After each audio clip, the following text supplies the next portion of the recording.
രാത്രിയിലെ പ്രാർത്ഥനക്ക് പ്രത്യേക പുണ്യം എന്ന് പറഞ്ഞിട്ടുണ്ട്. പ്രാർത്ഥനയൊക്കെ പുണ്യം കിട്ടുന്ന ഇബാദത്താണ്.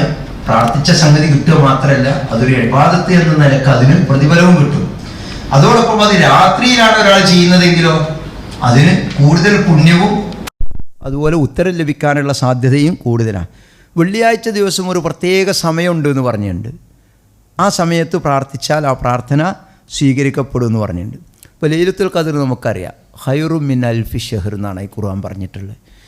1000 മാസത്തേക്കാൾ ശ്രേഷ്ഠതയുള്ള ഒരു രാവ് എന്ന് പറയുമ്പോൾ നമ്മളിങ്ങനെ കാൽക്കുലേറ്റർ എടുത്ത് വെച്ചിട്ട് കൂട്ടി തർക്കിക്കാനൊന്നും നിൽക്കണ്ട. പിന്നെ അത് എന്നാണ്, നാളെയാണോ മറ്റാണോ, അവിടെ എങ്ങനെ ഇവിടെ എങ്ങനെ, അതൊന്നും വേണ്ട. അള്ളാഹുവിൻ്റെ ഈ വചനത്തിൽ നമുക്ക് വിശ്വസിക്കാം. ലൈലത്തുൽ ഖദ്ർ ഖൈറു മിൻ അൽഫി ഷഹറാണ്. അത് ആവർത്തിച്ച് പറഞ്ഞിട്ടാണ് പറയുന്നത്. എന്താണ് ലൈലത്തുൽ ഖദ്ർ എന്നത് അതിലേക്ക് നമ്മുടെ ശ്രദ്ധ ക്ഷണിച്ചിട്ടാണ് പറയുന്നത്. ഇത് 1000 മാസത്തേക്കാൾ ശ്രേഷ്ഠമൊരു രാവാണ്. 1000 മാസം ജീവിച്ചിരിക്കുക എന്ന് പറഞ്ഞാൽ തന്നെ ഒരു വലിയ കാര്യമാണ്. പക്ഷേ ഒരു വർഷത്തിൽ തന്നെ ഒരു ദിവസം ഒരു രാത്രിക്ക് അത്രയും പ്രാധാന്യം പറഞ്ഞിട്ടുണ്ടെങ്കിൽ പലപ്പോഴും നമ്മുടെ സമൂഹത്തിലെ ആളുകൾ മറ്റെല്ലാ ദിവസത്തേക്കാളും കൂടുതൽ അങ്ങാടികളിലോ മറ്റ് വ്യവഹാരങ്ങളിലോ ഏർപ്പെടുകയോ അല്ലെങ്കിൽ കൂടുതൽ ഉറക്കം ചെയ്യുകയോ ചെയ്യുന്ന സന്ദർഭമായി ചിലപ്പോൾ അതിനെ കാണാറുണ്ട്. അറഫ നോമ്പിനെ കുറിച്ച് പറഞ്ഞത് ഞാൻ ഈ പറഞ്ഞ പോലെ തർക്കം നടത്തും, അത് എന്നാ നോൽക്കേണ്ടി എന്നുള്ള വിഷയത്തിൽ ഭയങ്കര തർക്കം. പക്ഷേ ആ നോമ്പിനെക്കുറിച്ച് പറഞ്ഞത് 2 വർഷത്തെ പാപങ്ങൾ പൊറുക്കാൻ അത് കാരണമാകുന്നതാണ്. കഴിഞ്ഞ വർഷത്തെയും വരാനിരിക്കുന്നതൊക്കെ അതൊരു ആലങ്കാരിക പ്രയോഗമായിരിക്കാം. അത്രയും ഒരു പ്രതിഫലാർഹമായ ഒരു കർമ്മമായിട്ട് നമ്മളതിനെ കാണുകയും അത് നിർവഹിക്കുകയും ചെയ്യണം എന്നാണ് സൂചിപ്പിക്കാനുള്ളത്. ആശൂറ നോമ്പിനെക്കുറിച്ച് പറഞ്ഞപ്പോൾ 1 വർഷത്തെ പാപം പൊറുക്കാൻ കാരണമാകുമെന്ന് പറഞ്ഞിട്ടുണ്ട്. വീട്ടിൽ നിന്ന് ഉളു എടുത്ത് ഖുബാ മസ്ജിദിൽ പോയി 2 റക്അത്ത് നമസ്കരിച്ചാൽ അയാൾക്ക് ഉംറയുടെ പ്രതിഫലം കിട്ടുമെന്ന് പറയുന്ന ഒരു ഹദീസുണ്ട്. ഖുബാ മസ്ജിദിന് മുന്നിൽ അത് എഴുതിയൊക്കെ വെച്ചിട്ടുണ്ട്. അതുപോലെ തന്നെ മറ്റൊരു ഹദീസിൽ കാണാം, ഇപ്പോൾ ഈ റമദാനിലെ ഉംറക്ക് ഹജ്ജിൻ്റെ പ്രതിഫലം എന്നൊക്കെ പറയുന്നത്. ഇതൊക്കെ ഇനി ഗവേഷണം നടത്തിയിട്ട് ഉള്ളതാണോ ഇല്ലാത്തതാണോ അല്ലേ, ഇതിന് ലൈഫ് ഉണ്ടോ ഇല്ലേ എനിക്കറിയില്ല. ഞാൻ അത്ര ആഴത്തിലേക്ക് അത് പഠിച്ചിട്ടില്ല. പക്ഷേ സൂചിപ്പിക്കുന്നത് നമ്മൾ ചെറുതാണ് എന്ന് കരുതുന്ന അല്ല ബോധപൂർവം നമ്മൾ ചെയ്യാൻ ശ്രമിച്ചാൽ എളുപ്പത്തിൽ ചെയ്യാവുന്ന ഒട്ടേറെ കർമ്മങ്ങൾ അത് പട്ടികപ്പെടുത്തിയാൽ തന്നെ സ്വർഗം നേടാൻ എളുപ്പത്തിൽ സാധിക്കും എന്നാണ് സൂചിപ്പിച്ചിട്ടുള്ളത്. അപ്പോൾ നമസ്കാരം നോക്കൂ, നിങ്ങൾ യാത്രയിൽ കുറച്ച് നിസ്കരിച്ചാൽ മതി, അതിൻ്റെ കൂലി കിട്ടും ഇല്ലേ. 2 റക്അത്ത് നമസ്കരിച്ചാലും 4 റക്അത്തിൻ്റെ കൂലി വരുന്നില്ലേ. അപ്പോൾ അതൊരു നഷ്ടമായി. ഇപ്പോൾ രോഗിയാണെങ്കിലും അയാൾക്ക് കുറച്ച് നമസ്കരിച്ചാൽ മതി, അല്ലെങ്കിൽ 2 ജമ്മാക്കിയിട്ട് നമസ്കരിച്ചാൽ മതി. അപ്പോൾ ഇതൊക്കെ നമ്മുടെ നെയ്യത്തനുസരിച്ചായിരിക്കും എന്ന് മനസ്സിലാക്കുക.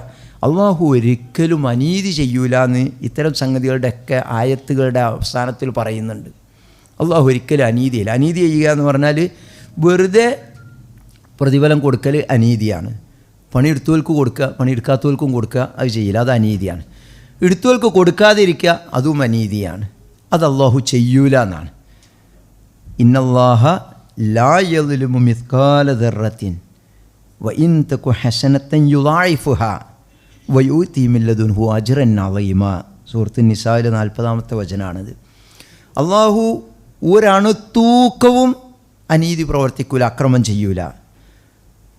ഒരു ചെറു നന്മയാണെങ്കിൽ പോലും അള്ളാഹു അതിനെ ഇരട്ടിയാക്കിയിട്ട് വമ്പിച്ച പ്രതിഫലം നൽകും എന്നുള്ളതാണ്.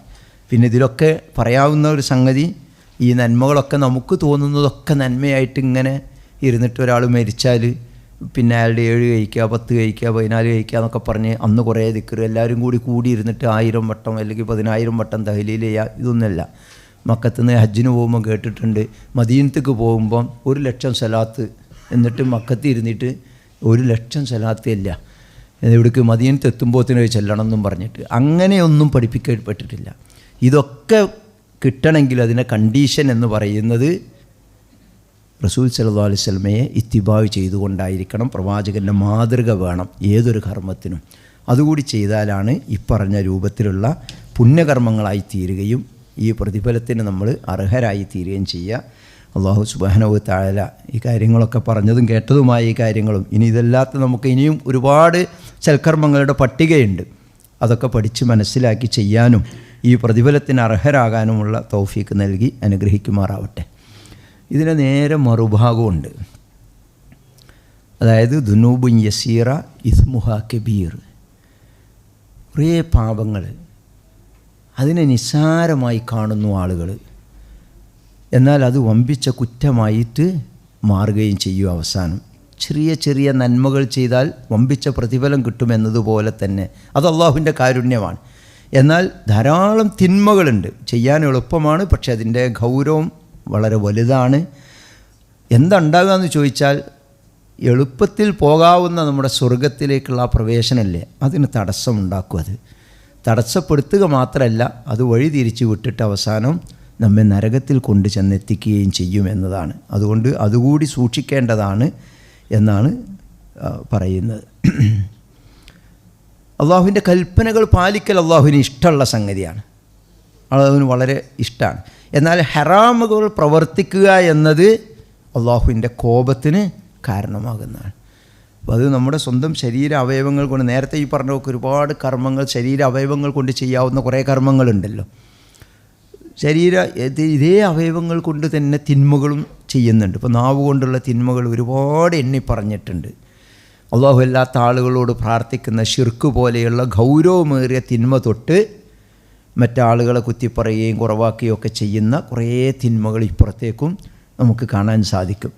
ഇടയാളന്മാരെ സ്വീകരിച്ച് പ്രാർത്ഥിക്കുന്നതും അങ്ങനെയുള്ള സംഗതികൾ. ഒമൻ അദല്ലു മിമ്മൻ യദ്ഉ മിൻ ദൂനില്ലാഹി മല്ലാ യസ്തജീബു ലഹു ഇലാ യൗമിൽ ഖിയാമ എന്ന് പറഞ്ഞ ആയത്തിൻ്റെ അവസാനത്തിൽ പറയുന്നുണ്ട്, വൈദാ ഹുശിറന്നാസു ഖാനൂ ലഹും അഅദാ വകാനൂ ബിഇബാദതിഹിം കാഫിരീൻ. അപ്പോൾ ഗൗരവമേറിയ ശിർക്കാണ് അല്ലാഹു അല്ലാത്ത ആളുകളെ വിളിച്ച് പ്രാർത്ഥിക്കുക എന്നത്. ശിർക്കാണ്, അത് വലിയ കുറ്റമാണ്, സകല നന്മകളെയും അത് മായ്ച്ചു കളയും, എന്നിട്ട് അവസാനം നരകത്തിലെത്തിക്കുകയും ചെയ്യുമെന്നതാണ്. എന്നാൽ മുജാഹിദുകളായ നമ്മളെ സംബന്ധിച്ചിടത്തോളം പലരും അഭിമാനപൂർവ്വം പറയുന്നത്, നമ്മൾ ഒരിക്കലും അല്ലാഹു അല്ലാത്ത ആളുകളോട് വിളിച്ച് പ്രാർത്ഥിക്കൂല, ആ ശിർക്ക് നമ്മൾ ചെയ്യൂല, അതിൽ നിന്ന് നമ്മൾ മുക്തരാണ് എന്നൊക്കെയാണ്. ശരിയാണ്. പക്ഷെ അതിൻ്റെ താഴെ എണ്ണി പറഞ്ഞിട്ടുള്ള കുറേ ശിർക്കുകളുണ്ട്, ശിർക്കായിട്ട് സൂചിപ്പിച്ചിട്ടുള്ള കാര്യങ്ങൾ. അത് നമ്മിൽ വന്നു പോകുന്നുണ്ടോ എന്ന് നമ്മൾ ആലോചിക്കണം. അള്ളാഹുവിൻ്റെ പേരിലേ സത്യം ചെയ്യാൻ പാടുള്ളൂ എന്നാണ്.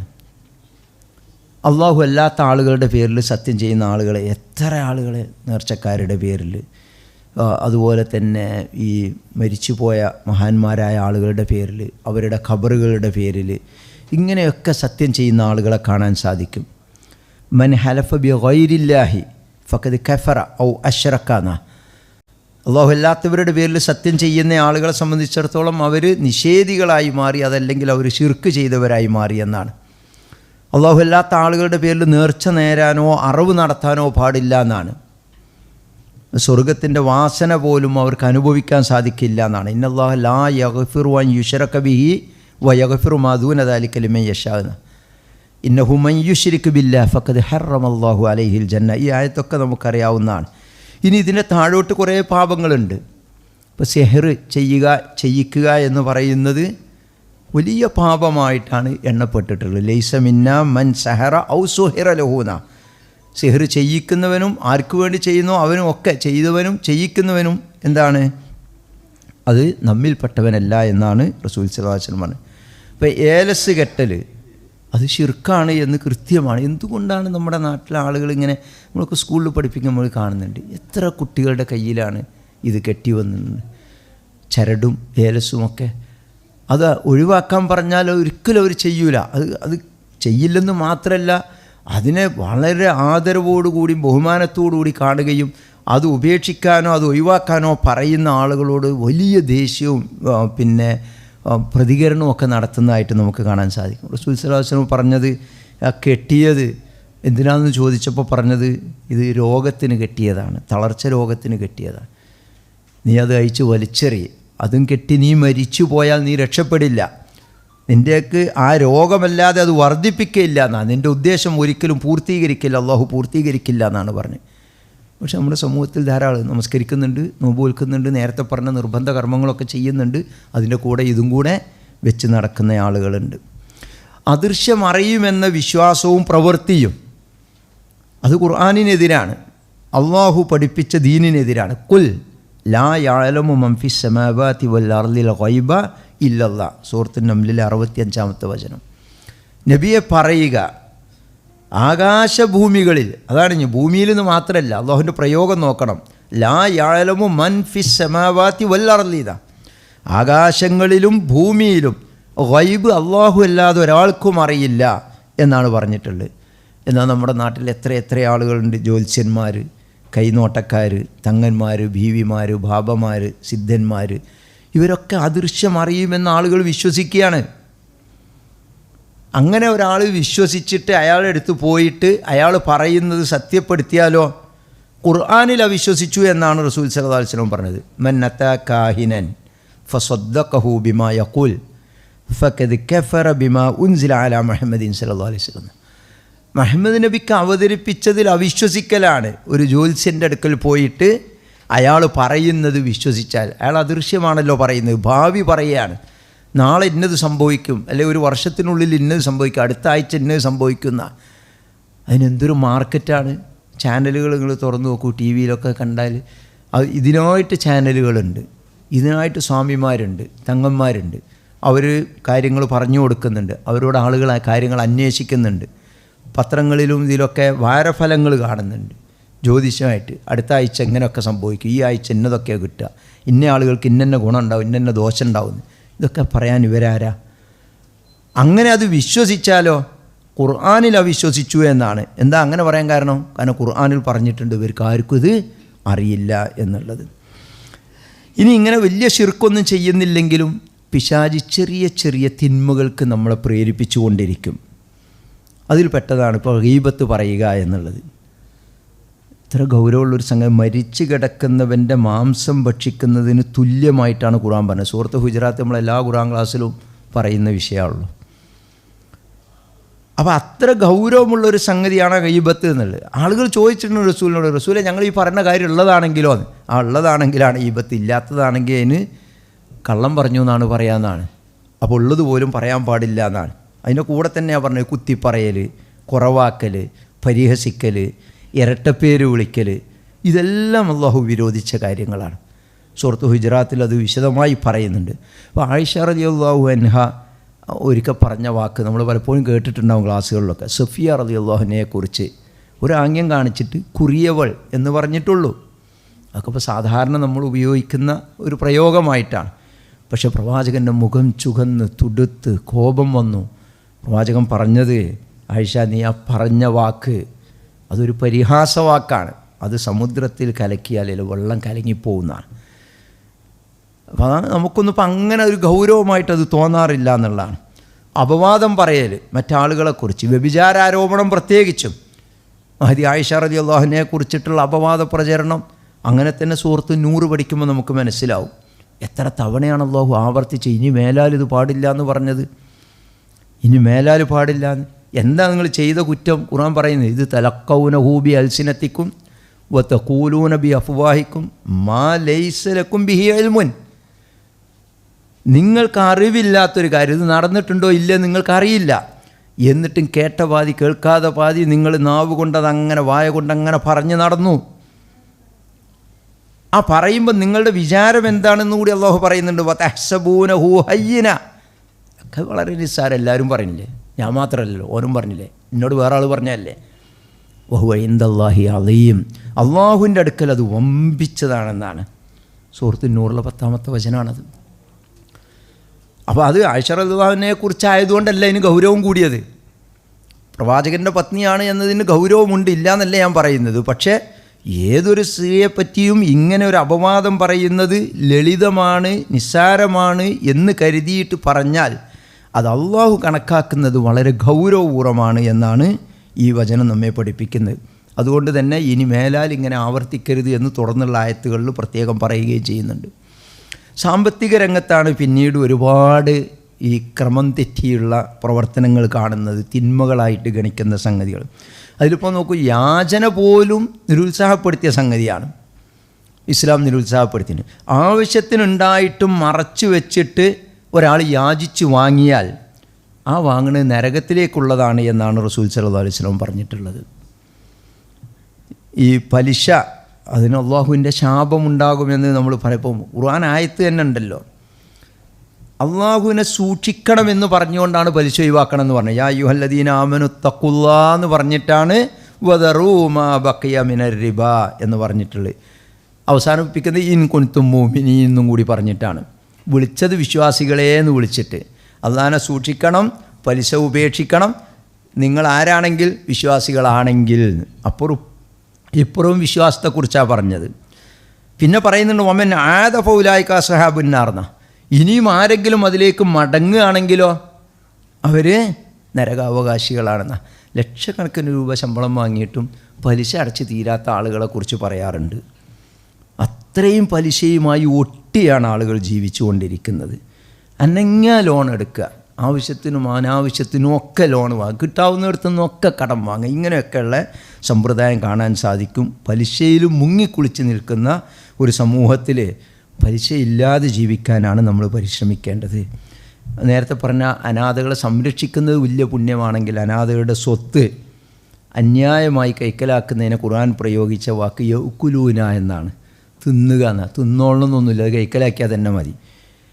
അപ്പോൾ അനാഥയുടെ സ്വത്ത് തിന്നുന്ന ആളുകൾ, അക്രമപരമായി അത് കൈവശപ്പെടുത്തുന്ന ആളുകളെക്കുറിച്ച് അല്ലാഹു പറഞ്ഞ ഇന്നമാ യൗക്കുലൂന ഫീ ബുത്തൂനിഹിം നാറ വസയസ്ലൗന സഈറാന. അവർ വാങ്ങിയിട്ട് കഴിക്കുന്നതുണ്ടല്ലോ, അവർ ഭക്ഷണമാക്കുന്നത് എന്താണ്? തീയാണ്. ഇനി കത്തിജ്വലിക്കുന്ന നരകത്തിൽ അവർ പ്രവേശിപ്പിക്കപ്പെടുകയും ചെയ്യുമെന്നാണ്. ഇങ്ങനെ സാമ്പത്തിക രംഗത്തുള്ള തിന്മകൾ കുറേ പറഞ്ഞിട്ടുണ്ട്. ഇപ്പോൾ കൈക്കൂലി വാങ്ങുന്നവനും കൊടുക്കുന്നവനും ഒക്കെ അള്ളാഹുവിൻ്റെ ശാപമുണ്ടാകുമെന്ന് പറഞ്ഞിട്ടുണ്ട്. കളവ് നടത്തൽ, അതിനെന്ത് പേരിട്ട് പറഞ്ഞാലും ശരി, കൈ മുറിക്കാനാണ് ഖുർആനിൻ്റെ കൽപ്പന. കൈ മുറിച്ച് കളയാൻ, അതിനർത്ഥം എന്താ? അയാൾ പിന്നെ കക്കാതെക്കാനാണെന്നാണ് ആളുകളുടെ വിചാരം. അങ്ങനെയല്ല.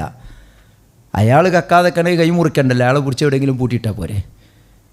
സമൂഹത്തിൽ ആ പ്രക്രിയ ഇനി നടക്കരുത് എന്നതാണ്. അത് സമൂഹത്തിനൊരു പാഠമാകാനാണ്. അതുകൊണ്ടാണ് അത് കൈ മുറിക്കണ സമയത്ത് ആൾ കാണണമെന്ന് പോലും പറഞ്ഞിട്ടുള്ളത്. മറ്റാളുകളുടെ മുമ്പിൽ വെച്ചാകണം. അപ്പോൾ അത്തരം തിന്മകൾ ഉണ്ടാകാൻ പാടില്ല എന്നാണ്. വ്യഭിചാരവും കൊലപാതകവും ഒക്കെ ഇതുപോലെ തിന്മകളിൽ കുറച്ച് മുന്തി നിൽക്കുന്ന സംഗതികളാണ്.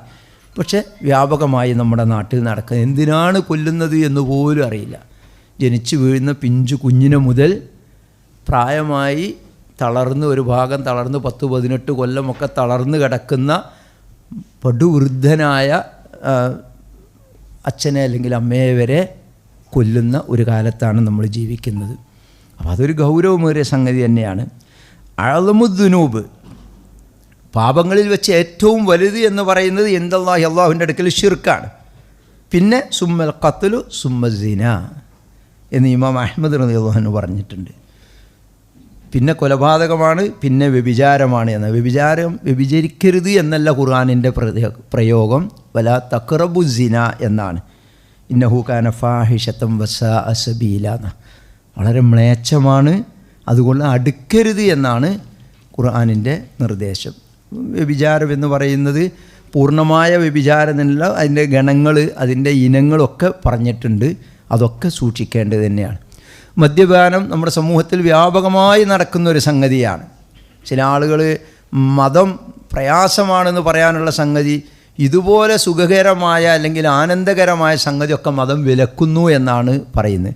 പക്ഷെ അത് വ്യക്തിയുടെയും കുടുംബത്തിൻ്റെയും സമൂഹത്തിൻ്റെയും നിലനിൽപ്പിനും സുഗമമായ സഞ്ചാരത്തിനും ആവശ്യമാണ് എന്നതുകൊണ്ടാണ് ഇതൊക്കെ മതം വിരോധിച്ചത് എന്ന് നമുക്ക് മനസ്സിലാക്കാൻ സാധിക്കും. കർശനമായ ശിക്ഷയുണ്ട് മദ്യപിക്കുന്ന ആളുകൾക്ക് എന്ന് ഹദീസുകളിൽ കാണാൻ സാധിക്കും. നരകത്തിൽ ദുഷിച്ച പാനീയമായിരിക്കും അവർക്ക് കുടിക്കാൻ കിട്ടുക എന്ന് ഹദീസിലുണ്ട്.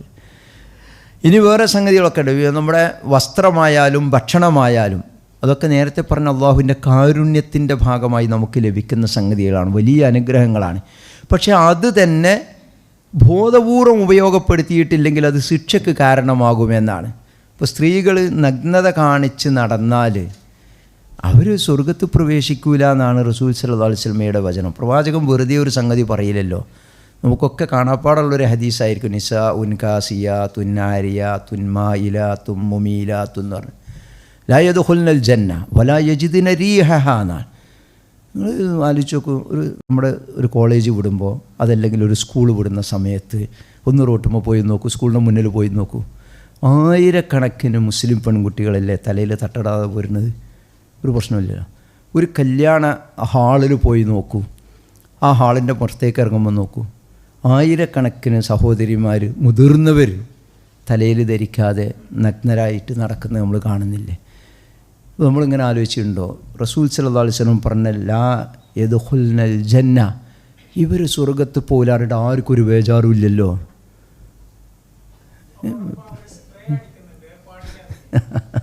സ്പ്രേ ഒക്കെ അടിക്കേണ്ടത് മണിയറയിലാണ്.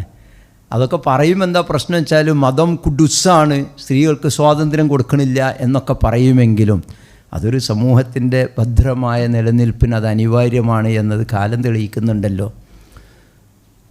അപ്പോൾ ആ ഭാഗത്തേക്ക് നമ്മൾ കൂടുതൽ പോകണ്ട, അത് വലിയ വിഷയം. ഇതിലൊക്കെ പ്രശ്നം എന്താണെന്ന് വെച്ചാൽ പ്രസംഗിക്കാനും പറയാനൊക്കെ ഇത് എളുപ്പമാണ്. പ്രയോഗവൽക്കരിക്കുന്നിടത്ത് പല വിധത്തിലുള്ള കെട്ടിക്കുടുക്കുകളും ബന്ധനങ്ങളും നമ്മയൊക്കെ വരിഞ്ഞു മുറുക്കുകയാണ്. എത്ര നമ്മൾ ഇത് ഭക്ഷണത്തിൻ്റെ കാര്യത്തിൽ, വസ്ത്രത്തിൻ്റെ കാര്യം, വസ്ത്രം സ്ത്രീകൾ മാത്രമല്ല പുരുഷന്മാരെ സംബന്ധിച്ചിടത്തോളം റസൂൽ സല്ലല്ലാഹു അലൈഹി വസല്ലം പറഞ്ഞത് സലാസത്തുൻ ലാ യുകല്ലിമുഹുമുല്ലാഹു യൗമൽ ഖിയാമ വലാ യൻദുറു ഇലൈഹിം വലാ യുസക്കീഹിം വലഹും അദാബുൻ അലീം. 3 വിഭാഗം ആളുകളിലേക്ക് ഖിയാമത്ത് നാളിൽ അള്ളാഹു അവരോട് സംസാരിക്കൂല, കാരുണ്യപൂർവ്വം നോക്കൂല, അവർക്ക് ഒരു സംസ്കരണവും നൽകൂല, വലഹും അദാബുൻ അലീം, അവർക്ക് വേദനയേറിയ ശിക്ഷയുണ്ട്. ആരാണ് ഈ 3 വിഭാഗം ആളുകൾ? അതിൽ ഒന്നാമത് പറഞ്ഞാൽ മുസ്ബിലാണ്, അഹങ്കാരത്തോടുകൂടി വസ്ത്രം വലിച്ചയച്ച് നടക്കുന്ന ആളുകളാണ്. പിന്നെ പറഞ്ഞ വൽ മന്നാൻ, ഈ കൊടുത്തിട്ട് ധർമ്മമൊക്കെ കൊടുത്തിട്ട് ആളുകൾ അതിൻ്റെ പേരിൽ അതിങ്ങനെ എടുത്തു പറഞ്ഞ് നടക്കുന്ന ആളുകൾ. വൽ മുൻഫിഖു സൽഅതഹു ബിൽ ഹൽഫിൽ കാദിബ്ന, സത്യം ചെയ്തിട്ട് ചരക്ക് വിൽപ്പന നടത്തുന്ന ആളുകൾ, നല്ലതാണെന്ന് പറഞ്ഞിട്ട് കേടുവന്ന സാധനം കൊടുക്കുന്ന ആളുകൾ. അപ്പോൾ ഇതൊക്കെ അവർ ഖിയാമത്ത് നാളിൽ അള്ളാഹു നോക്കുകയില്ല, ഒരു കാരുണ്യത്തോടു കൂടിയുള്ളൊരു നോട്ടം ഉണ്ടാവുകയില്ല എന്ന് പറഞ്ഞാൽ അതിലും വലിയ സങ്കടം വേറെന്താ ഉള്ളത്? ഭക്ഷണത്തിൻ്റെ വിഷയത്തിലും ഇങ്ങനെ തന്നെയാണ്. ധൂർത്തടിച്ചാൽ അള്ളാഹുവിൻ്റെ കോപം ഇറങ്ങുമെന്ന് സൂറത്ത് ത്വാഹയിലൊരു വചനം. വമൻ യഹ്ലിൽ അലൈഹി ഗളബി ഫഖദ് ഹവാന, ഭക്ഷണത്തിൻ്റെ വിഷയത്തിൽ ധൂർത്ത് കാണിച്ചാൽ അള്ളാഹുവിൻ്റെ കോപം ഇറങ്ങും. അങ്ങനെ എൻ്റെ കോപം ആരുടെ പേരിൽ ഇറങ്ങുന്നോ അവൻ നശിച്ചുപോയി എന്നാ. പക്ഷെ ഇന്ന് നമ്മുടെ സമൂഹത്തിൽ എന്താ കാണുന്നത്? വ്യാപകമായിട്ട് ഭക്ഷണത്തിൻ്റെ ധൂർത്തും ധാരാളിത്തം കാണുകയാണ് എല്ലായിടത്തും. കോവിഡ് കാലത്ത് വളരെ ലളിതമായി നടന്ന വിവാഹങ്ങൾ, അതിന് നമ്മളൊക്കെ സാക്ഷിയായതാണ്. നമുക്ക് 2 അനുഭവമില്ലേ? അതിൻ്റെ പലിശ അടക്കം എന്ന് പറഞ്ഞതുപോലെയാണ് ഇപ്പോൾ കാണുന്ന ധൂർത്തും ധാരാളിത്തമൊക്കെ. ഒരാൾ ഉയരത്തിലുള്ള കേക്ക് ഉണ്ടാക്കി വെച്ചിട്ട് ഇങ്ങനെ മുറിക്കുക, എന്നിട്ട് അത് ഫേസ്ബുക്കിലും വാട്സപ്പിലും ഇട്ടിട്ട് പ്രചരിപ്പിക്കുകയാണ്. പണമുള്ള ആളല്ലേ അയാൾ ചെയ്തോട്ടെ എന്നൊക്കെ പറയുമ്പോഴും ഇത് കണ്ടിട്ട് ഇനി ഒരാൾ ഉയരമുള്ളതെങ്കിലും ഒരു കുട്ടീൻ്റെ ഉയരമുള്ളതെങ്കിലും വേണം നമുക്ക് എന്ന് പണമില്ലാത്തവനും ആഗ്രഹിക്കുകയും കടം വാങ്ങുകയും ചെയ്യുന്ന ഒരവസ്ഥയിലേക്കാണ്. അപ്പോൾ ഭക്ഷണം ധൂർത്തടിച്ചാൽ അതിൻ്റെ പ്രയാസങ്ങളൊക്കെ അനുഭവിക്കുന്ന ആളുകളെ നമ്മൾ കണ്ടല്ലോ കുറേ സ്ഥലത്തൊക്കെ. അപ്പോൾ അതും സൂക്ഷിക്കേണ്ട സംഗതികൾ തന്നെയാണ്. പിന്നെ കുടുംബബന്ധം മുറിക്കുക എന്നത് നാട്ടിൽ വ്യാപകമായി നടക്കുന്നൊരു സംഗതിയാണ്. റസൂൽ സല്ലല്ലാഹു അലൈഹി വസല്ലം പറഞ്ഞ ലാ യദ്ഖുലുൽ ജന്നത ഖാത്തിഉൻ, കുടുംബബന്ധം മുറിക്കുന്നവൻ സ്വർഗ്ഗത്തിൽ കടക്കൂലാന്നാ. കുടുംബബന്ധം മുറിക്കുന്നവനോട് അള്ളാഹുവും ബന്ധം മുറിക്കുന്നതാണ്. അപ്പോൾ അള്ളാഹുവുമായി ബന്ധം ഉണ്ടാക്കാനാണ് നമ്മൾ ഈ ക്ലാസ്സിന് വരുന്നതും നിസ്കരിക്കുന്നതും നോമ്പ് വെൽക്കണതും ധർമ്മം കൊടുക്കണതും ഒക്കെ. പക്ഷെ ഇതൊക്കെ ചെയ്യണ കൂട്ടത്തിൽ തന്നെ നമ്മൾ കുടുംബബന്ധം മുറിച്ചാലോ അള്ളാഹുവും ബന്ധം മുറിക്കുമെന്നാണ്. സുന്നത്ത് നോമ്പ് വെൽക്കണുണ്ട്, എല്ലാ സുന്നത്ത് നോമ്പും എൻ്റെ വൈഫ് നോൽക്കും. ഒരാൾ സങ്കടം പറഞ്ഞ വൈഫ് സുന്നത്ത് നോമ്പൊക്കെ നോൽക്കും, ളുഹാ വരെ നിസ്കരിക്കും, സുന്നത്ത് നിസ്കാരങ്ങളൊക്കെ ഉണ്ട്. പക്ഷേ മോൻ്റെ വീട്ടിലേക്ക് മരോളെടുത്തേക്ക് അങ്ങോട്ട് പോവില്ല. അത് ഓളേറ്റ് തെറ്റിലാണ്, മറ്റോളേറ്റ് ഇത് ബന്ധമുള്ളൂ, ഒരാളേറ്റേ ഉള്ളൂ മറ്റേ എന്നിട്ട് എന്നോട് അദ്ദേഹം ചോദിക്കുന്നത് ഇങ്ങനെയാണ് നിസ്കരിച്ചിട്ട് എന്താ കാര്യം? അപ്പോൾ ഇത് ഒരാളുടെ മാത്രം വിഷയമല്ല, ഞാൻ ഏതെങ്കിലും ഒരു കക്ഷിയെ മാത്രം പറയല്ല, നമ്മുടെ സമൂഹത്തിൽ വ്യാപകമാണ്. മാതാപിതാക്കളേറ്റ് തെറ്റി നിൽക്കുന്ന ആളുകളുണ്ട്, ജ്യേഷ്ഠാനുജന്മാർ തെറ്റി നിൽക്കുന്ന ആളുകളുണ്ട്, ഭാര്യയും ഭർത്താവും തെറ്റിയിട്ട് മാസങ്ങളോളം അപ്പുറത്തുമായിട്ട് ഇങ്ങനെ നിൽക്കുന്ന എത്രയോ ആളുകളുണ്ട്. അപ്പോൾ കുടുംബബന്ധവും വിവാഹബന്ധവും ഒക്കെ കാത്തു സൂക്ഷിക്കേണ്ട പവിത്രമായ ബന്ധങ്ങളാണ്, അള്ളാഹു ഉണ്ടാക്കിയതാണ്. അത് അകാരണമായി വെറുതെ അങ്ങോട്ടും ഇങ്ങോട്ടുള്ള ഈഗോയുടെ പേരിൽ മുറിച്ച് കളഞ്ഞാൽ അള്ളാഹു അവരുമായുള്ള ബന്ധം മുറിക്കുന്നു. ഒരു സ്വർഗത്തിൽ കിടക്കില്ല, അതിന് വേറെ ഇനി അപ്പുറത്തൊന്നും ഇല്ലല്ലോ. അതിന് ഇന്ന ശിക്ഷ ഉണ്ട്, ഇന്ന ശിക്ഷ കിട്ടും, എത്ര അടി കിട്ടും, അല്ലെങ്കിൽ ഇന്ന ഫൈൻ കിട്ടും, അങ്ങനെയൊന്നുമല്ല. അവർ സ്വർഗത്തിൽ കിടക്കില്ല എന്നാണ് റസൂൽ സല്ലല്ലാഹു അലൈഹി വസല്ലം പറഞ്ഞിട്ടുള്ളത്. അപ്പോൾ അത് നമ്മൾ ആലോചിക്കേണ്ട ഒരു സംഗതിയാണ്. അതുപോലെ നമ്മുടെ സൽക്കർമ്മങ്ങൾ ഇല്ലാതെയാക്കുന്ന, സൽക്കർമ്മങ്ങളുടെ ഫലം ഉണ്ടല്ലോ, നേരത്തെ ചെയ്ത കുറേ സൽക്കർമ്മങ്ങളില്ലേ, അതിൻ്റെയൊക്കെ ഫലം ഇല്ലാതാക്കി കളയുന്ന കുറേ തിന്മകളുണ്ട്. അതിൽപ്പെട്ട ഒന്നാണ് ഷിർക്ക്. ആദ്യം പറഞ്ഞ് ഷിർക്ക് ചെയ്താൽ എല്ലാം പൊളിഞ്ഞു പോവും, പിന്നെ ഒന്നും ബാക്കി ഉണ്ടാവില്ല. വേറെ ചില സംഗതികളാണ്, ലാ തുബ്തിലൂ സ്വദഖാത്തിക്കും ബിൽ മന്നി വല്ലദ കല്ലദി യുൻഫിഖു മാലഹു റിആ അന്നാസി. അങ്ങനെയുണ്ട്. നിങ്ങളുടെ ധർമ്മം ചെയ്യുന്നത് നമുക്ക് വലിയ പ്രതിഫലം കിട്ടാൻ വേണ്ടിയിട്ടാണ്. ആ ധർമ്മങ്ങൾ നിങ്ങൾ മന്നും അതയും കൊണ്ട് ബാത്തിലാക്കി കളയരുതെന്ന. അപ്പോൾ ബാത്തിലാവുന്നതാണ്. എന്നിട്ട് അത് ഉദാഹരണം പറഞ്ഞു, ഏതുപോലെ ആൾ കാണാൻ വേണ്ടി ധർമ്മം ചെയ്യുന്നവനെ പോലെ, അത് ഏതായാലും ബാത്തിലാണ്. ആളുകൾ കാണാൻ വേണ്ടി ധർമ്മം ചെയ്താൽ, പേരിനും പ്രശസ്തിക്കും വേണ്ടിയിട്ട്, റിആയിന് വേണ്ടിയിട്ട് ധർമ്മം ചെയ്താൽ അത് ബാത്തിലാണ്. അതുപോലെ ആരും കാണാതെ നിങ്ങൾ കൊടുത്ത ധർമ്മം ഉണ്ടാവും, പക്ഷെ ആ കൊടുത്തയാളെ അതിൻ്റെ പേരിൽ നിങ്ങൾ ബുദ്ധിമുട്ടിക്കുകയോ ആ കൊടുത്തത് മറ്റ് സന്ദർഭങ്ങളിൽ എടുത്തു പറയുകയോ ചെയ്തിട്ട് നിങ്ങൾ അതിനെ നഷ്ടപ്പെടുത്തരുത് എന്ന് പറഞ്ഞിട്ടുണ്ട്. എളുപ്പത്തിൽ മനസ്സിലാകാൻ നമുക്കൊക്കെ പരിചയമുള്ള മറ്റൊരു വചനമാണ് ഫവൈലുല്ലിൽ മുസല്ലീൻ. നമസ്കാരം വളരെ പുണ്യമുള്ള കർമ്മമാണ്, നേരത്തെ പറഞ്ഞതുപോലെ വലിയ പ്രതിഫലമുണ്ട്. പക്ഷേ ആ നമസ്കാരക്കാർക്ക് നാശം എന്നല്ലാഹു പറയാനുള്ള കാരണം എന്താ? അല്ലദീനഹും യുറാഊൻ എന്നതാണ്. അശ്രദ്ധരാണ്, അതിന് പുറമെ അത് ആൾ കാണാൻ വേണ്ടിയാണ് ചെയ്യുന്നത് എന്നതുകൊണ്ട് കൂടിയാണ് അവർക്ക് നാശം എന്ന് പറഞ്ഞിട്ടുള്ളത്. ഇങ്ങനെ പറഞ്ഞു പോയാൽ കുറേ സംഗതികളുണ്ട്. ഇപ്പോൾ കളവ് പറയൽ, വാഗ്ദാനം ലംഘിക്കൽ, വിശ്വസിച്ചാൽ ചതിക്കൽ, നമുക്കൊക്കെ അറിയാലോ ആയത്തുൽ മുനാഫിക്കാണ്. കപട വിശ്വാസിയുടെ അടയാളമായിട്ടാണ് ഈ 3 സംഗതി പറഞ്ഞുള്ളത്. അപ്പോൾ എന്താ പ്രശ്നം എന്ന് ചോദിക്കും. പ്രശ്നമുണ്ട്. കാരണം കപട വിശ്വാസികൾ എവിടെയാണെന്ന് പറഞ്ഞിട്ടുണ്ട്? ഫിദ്ദർക്കിൽ അസ്ഫലാണ്, നരകത്തിൻ്റെ അടിത്തട്ടിലാണ്.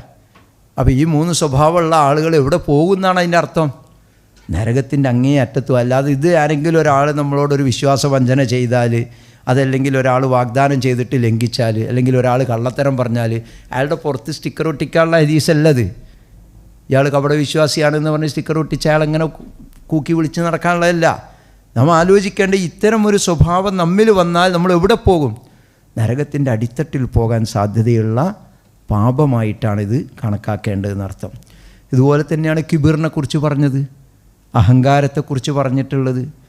ഒരു അണുത്തൂക്കം മതി എന്നാണ്. ഒരണുത്തൂക്കം ഒരാളുടെ മനസ്സിൽ അഹങ്കാരമുണ്ടെങ്കിൽ, ഞാനെന്ന ഭാവമുണ്ടെങ്കിൽ, മറ്റവരൊക്കെ മോശം, ഞാൻ ഉഷാർ എന്ന ഒരു ധാരണ വെച്ച് പുലർത്തിയാൽ അയാളും സ്വർഗത്ത് പ്രവേശിക്കൂല എന്നാണ് പറഞ്ഞത്. ഞാൻ തിരക്കടില്ല എന്നിങ്ങനെ തോന്നുക, അതിൻ്റെ അർത്ഥം എന്താ? മറ്റവരൊക്കെ മോശമാണെന്ന് തോന്നുക. അങ്ങനെയാണ്. സത്യത്തെ അംഗീകരിക്കാതിരിക്കുക, ജനങ്ങളെ മോശമായി കാണുക, അതാണ് അഹങ്കാരത്തിൻ്റെ അടയാളമായിട്ട് പറഞ്ഞത്. അത് ഇപ്പോൾ ധനത്തിൻ്റെ പേരിൽ അഹങ്കരിക്കുന്ന ആളുകളുണ്ട്, തറവാടിൻ്റെ പേരിൽ അഹങ്കരിക്കുന്ന ആളുകളുണ്ട്. നല്ല വിവാഹബന്ധം അന്വേഷിച്ചൊക്കെ ഉണ്ട്, വന്നപ്പോൾ തറവാട് പോരാന്ന് പറഞ്ഞിട്ട് ഒഴിവാക്കി പോണവരുണ്ട്. അതിനല്ലാതെ പിന്നെ എന്തിനാ അഹങ്കാരം എന്ന് പറയുക? അപ്പം അങ്ങനെ അഹങ്കരിക്കുന്ന ആളുകളെക്കുറിച്ച് പറഞ്ഞത് ഒരു അണുത്തൂക്കം കിബിർ മനസ്സിലുണ്ടെങ്കിൽ അയാൾ സ്വർഗത്ത് പോകില്ല എന്നുള്ളതാണ്. ഇതൊന്നും സ്വർഗത്ത് പോകില്ല എന്ന് മാത്രമല്ല, ഇതിനൊക്കെ ദുനിയാവും തന്നെ ശിക്ഷയും കിട്ടും. അതൊക്കെ നമ്മൾ വേറെ ചർച്ച ചെയ്യേണ്ട വിഷയങ്ങളാണ്. കാരണം എന്താ പറയുക, ഖുർആനിൽ ഒരുപാട് ചരിത്രങ്ങൾ പറയുന്നുണ്ടല്ലോ. നിങ്ങളൊരു റിസർച്ച് ഫൗണ്ടേഷൻ എന്നുള്ള എനിക്ക് ഞാൻ പറയുകയാണ്. അങ്ങനെ നിങ്ങളൊന്ന് ആലോചിച്ച് നോക്കണ്ടേ, ഒരുപാട് ചരിത്രങ്ങൾ പറയുന്നുണ്ട്. ആ ചരിത്രങ്ങൾ എന്തിനാണ് ഈ ചരിത്രം പറയുന്നത്? ഒരു കഥ പറഞ്ഞു കൊടുത്ത് കുട്ടീനെ ഉറക്കാനോ പാതിരാ വയലുകൾ സമയം ഒപ്പിക്കാനോ ഉള്ള കഥയല്ലല്ലോ ഖുർആൻ പറഞ്ഞിരിക്കുന്ന കഥകൾ. ഖുർആൻ പറഞ്ഞിരിക്കുന്ന കഥകൾ സത്യമായും നടന്ന സംഗതികളാണ്. അതിൽപ്പെട്ട ഒന്നാണ് ഫിർഔനിൻ്റെ സംഭവം. വലിയ അഹങ്കാരിയായിരുന്ന ഫിർഔൻ എന്ത് സംഭവിച്ചു എന്ന് ഖുർആൻ പഠിപ്പിച്ചു തരുന്നത് എന്തിനാണ്? അതുപോലുള്ള അഹങ്കാരത്തിൻ്റെ സ്വഭാവം നമ്മിലില്ലാതിരിക്കാനാണ്. ഖാറൂനിൻ്റെ സ്വഭാവം ഖുർആൻ പഠിപ്പിച്ചത് എന്തിനാ? സംഭവം ഖുർആൻ പഠിപ്പിച്ചത് എന്തിനാ? വലിയ ധനാഢ്യനായ ആൾ, മറ്റാളുകളൊക്കെ ആഗ്രഹിച്ചു പോയി എന്നാണ്. ഖാറൂൻ്റെ മാതിരി ധനം ഉണ്ടായിരുന്നെങ്കിൽ എത്ര നന്നായേനെ, നമുക്കും അതുപോലെ അടിച്ചു പൊളിച്ച് ജീവിക്കായിരുന്നു എന്ന് പറഞ്ഞ ആളുകൾ. പിന്നെ നേരം വെളുത്ത് നോക്കിയപ്പോൾ ഖാറൂനെയും കാണാനില്ല, ഖാറൂൻ്റെ സ്വത്തും കാണാനില്ല, കൊട്ടാരും കാണാനില്ല, ഒന്നും കാണാനില്ല. അള്ളാഹു ഭൂമിക്കടിയിലേക്ക് ആഴ്ത്തി കളഞ്ഞു എന്നാ. അപ്പോഴാണ് തലേ ദിവസം പറഞ്ഞ ആളുകൾ പറഞ്ഞു, പഠിച്ചവനെ കിട്ടാഞ്ഞത് നന്നായി എന്ന്. ഈ ചരിത്രം എന്തിനാണ് ഖുർആൻ പഠിപ്പിച്ചു തരുന്നത്? കിബിറിൻ്റെയോ അഹങ്കാരത്തിൻ്റെയോ ഒരംശം പോലും നമ്മുടെ ജീവിതത്തിൽ ഇല്ലാതിരിക്കാനാണ്. അങ്ങനെ ഉണ്ടെങ്കിൽ ഇതുപോലുള്ള ശിക്ഷ ദുനിയാവിൽ തന്നെ വരാൻ സാധ്യതയുണ്ട് എന്ന് പഠിപ്പിക്കാൻ വേണ്ടിയിട്ടാണ്. ഈ വലക്കത് യസ്സർനൽ ഖുർആന ലിദ്ദിക്ർ, ഫഹൽ മിൻ മുദ്ദക്കിർ എന്ന് പറയുന്നൊരു വചനമുണ്ടല്ലോ. എത്ര തവണ ഉണ്ട്? 4 തവണ ഉണ്ട്. ഏത് സൂറത്തിൽ? സൂറത്തുൽ ഖമറിൽ. എന്തത് 4 തവണ പറയാൻ കാരണം എനിക്കറിയില്ല. പക്ഷെ ആ 4 തവണ പറഞ്ഞതിൻ്റെ മുന്നത്തെ ആയത്ത് എന്താണെന്നറിയോ? അതൊന്നൊന്ന് പോയിട്ട് എടുത്ത് നോക്കണ്ടി. ഏത് ആയത്ത് പറഞ്ഞിട്ടാണ് ഇത് പറഞ്ഞതെന്നുള്ളത്, എന്ത് പറഞ്ഞതിന് ശേഷമാണ് ഇത് പറഞ്ഞത്? ഖുർആൻ ഓർമ്മിക്കാൻ പഠിക്കാൻ എളുപ്പമാക്കിയിട്ടുണ്ട്, പക്ഷെ എത്ര പേര് തയ്യാറുണ്ട് എന്ന ചോദ്യമാണ്. അതിൻ്റെ മുമ്പ് ഈ 4 ആയത്തിൻ്റെ മുമ്പ് പറഞ്ഞത് 4 സമൂഹങ്ങളെ നശിപ്പിച്ച സംഗതിയാണ്. ആദ്കാരെയും സമൂതുകാരെയും ഒക്കെ നശിപ്പിച്ച സംഭവം അങ്ങോട്ട് പറഞ്ഞിട്ടാണ് പറയുന്നത് ഇതാ ഖുർആൻ ഓർമ്മിക്കാനും പഠിക്കാനും എളുപ്പമാക്കിയിട്ടുണ്ട് കേട്ടോ. എന്താ അതിൻ്റെ അർത്ഥം? ഖുർആനിൽ ഒരായത്ത് എവിടെ വെക്കണം എന്നുള്ളത് അള്ളാഹുവിൻ്റെ കൽപ്പന പ്രകാരം പഠിപ്പിക്കപ്പെട്ട സംഗതിയാണല്ലോ. അപ്പോൾ എന്തോ ഒരു കാരണം ഉണ്ടാവുമല്ലോ അതിൻ്റെ ശേഷം ഇത് പറയാൻ. അപ്പം അങ്ങനെ ഖുർആനിൽ ചരിത്രം പറയുമ്പോൾ ആ ദുസ്വഭാവങ്ങൾ നമ്മിൽ വരാതിരിക്കാനാണ് നമ്മൾ ആലോചിക്കേണ്ടത്. അസൂയയെക്കുറിച്ച് നമ്മൾ കേട്ടിട്ടുണ്ടല്ലോ. സാധാരണ ചെറുപ്പം മുതലേ പഠിച്ചാണ്. എന്താവും അസൂയ? നന്മകളെ തിന്നുകളയും. ഏതുപോലെ? വിറക് തീ വിറകിനെ തിന്നുന്നത് പോലെ നമ്മുടെ സൽക്കർമ്മങ്ങളെ തിന്നുകളയും അസൂയ എന്നതാണ്. അപ്പോൾ സഹോദരങ്ങൾ, ഞാൻ അവസാനിപ്പിക്കുകയാണ്. ഈ ദീനുൽ ഇസ്ലാം എന്ന് പറയുന്നത് കേവലം പള്ളിയിലോ അല്ലെങ്കിൽ വീട്ടിലോ ചടഞ്ഞുകൂടിയിരുന്നുള്ള കേവലം ചില ആരാധനാകർമ്മങ്ങൾ എണ്ണിപ്പഠിപ്പിക്കപ്പെട്ട ചില നിബന്ധനകൾ മാത്രമാണ് എന്ന് നമ്മൾ വിചാരിക്കുകയും അത് പഠിപ്പിക്കുകയും അതിൻ്റെ വിഷയത്തിൽ തർക്കിക്കുകയൊക്കെ ചെയ്യുമ്പോഴാണ് മതം എന്ന് പറയുന്നത് ഒരു പ്രയാസമുള്ള സംഗതിയാണ് അങ്ങനെയെന്നൊക്കെ തോന്നുന്നത്. അങ്ങനെയല്ല. നേരത്തെ പറഞ്ഞതുപോലെ ജീവിതത്തിലുടനീളം ചെയ്യാവുന്ന ഒട്ടേറെ പുണ്യകർമ്മങ്ങൾ, അതുവഴി ഈ ലോകത്ത് സന്തോഷകരമായി ജീവിച്ചിട്ട് നാളെ അതിനേക്കാൾ സന്തോഷകരമായ സ്വർഗത്തിലെത്തിച്ചേരാനുള്ള വഴി. അതുപോലെ ചെറിയ ചെറിയ തിന്മകൾ, സമൂഹത്തിന് ദോഷകരമായ ഉപദ്രവകരമായ, വ്യക്തിക്കും കുടുംബത്തിനും നാശഹേതുവായ കുറേ തിന്മകൾ, അത് ചെയ്യാതെ മാറി നിന്നാൽ ദുനിയാവിലെ ജീവിതവും നാളെ പരലോകത്തെ ജീവിതവും സുഖകരമാകാം. ഇതാണ് മതത്തിൻ്റെ ആകത്തുക എന്ന് പറയുന്നത്. ആകത്തുക ഇതാണ്. അങ്ങനെ ഒരു മനുഷ്യൻ ജീവിച്ചാൽ അയാൾ സ്വർഗത്തിലെത്തും. അതല്ല ഇതൊന്നും ചെയ്യാൻ തൽക്കാലം ഇപ്പോൾ ചെയ്യാൻ എന്നെക്കൊണ്ട് കഴിയില്ല, ഇങ്ങനെ ഒന്നും ജീവിക്കാൻ പറ്റൂല എന്ന് വിചാരിച്ച് അഹങ്കാരിയായി നടന്നാലോ അവൻ സ്വാഭാവികമായിട്ടും നരകത്തിൽ പ്രവേശിക്കുകയും ചെയ്യും. അള്ളാഹു നമ്മെ കാത്തുരക്ഷിക്കുമാറാവട്ടെ. ശുദ്ധ വചനം ഇങ്ങനെയാണ്: മൻ യഅമൽ സൂഅൻ യുജ്സ ബിഹി വലാ യജിദ് ലഹു മിൻ ദൂനില്ലാഹി വലിയ്യൻ വലാ നസീറ. നേരത്തെ ഞാൻ സൂറത്ത് നിസായിലെ 40-ാമത്തെ വചനം പറഞ്ഞു. ഇന്നല്ലാഹ ലാ യദ്ലിമു മിസ്കാല ദർറത്തിൻ വഇൻ തകു ഹസനത്തൻ യുളായിഫുഹ വയൂതി മിൻ ലദുൻഹു അജ്റൻ അലീമാ. ഒരു നന്മയെയും അള്ളാഹു എന്തയില്ല, നിസ്സാരമാക്കി കളഞ്ഞ് തള്ളിക്കളയില്ല, അതിനെ ഇരട്ടിയാക്കിയിട്ട് വമ്പിച്ച പ്രതിഫലം നൽകും. തിന്മയെക്കുറിച്ച് പറയുന്നത് മൻ യഅമൽ സൂഅൻ യുജ്സ ബിഹി. ആരെങ്കിലും തിന്മ ചെയ്താണ് ജീവിക്കുന്നതെങ്കിൽ തീർച്ചയായും അതിൻ്റെ പ്രതിഫലം അവൻ അനുഭവിക്കേണ്ടി വരും, അവനെ കൊടുക്കും. വലാ യജിദ് ലഹു മിൻ ദൂനില്ലാഹി വലിയ്യൻ വലാ നസീറാന. അള്ളാഹുവിനെ കൂടാതെ ഒരു രക്ഷാധികാരി, ഒരു സഹായിയോ കിട്ടൂല. അതെവിടെ കിട്ടാത്ത? പരലോകത്ത് ഒരു സഹായി ഉണ്ടാവില്ല തിന്മ ചെയ്ത് ജീവിച്ചു പോയാൽ എന്നാണ്. ഇന്നഹു മൻ യഅതി റബ്ബഹു മുജ്രിമൻ. അങ്ങനെ വചനം നമ്മൾ കേട്ടില്ലേ? കുറ്റവാളിയായിക്കൊണ്ടാണ് റബ്ബിൻ്റെ അടുക്കിലേക്ക് ഒരാൾ വരുന്നത് എങ്കിൽ അവന് ഭയാനകമായ നരകശിക്ഷയായിരിക്കും ഉണ്ടാവുക എന്നാണ്.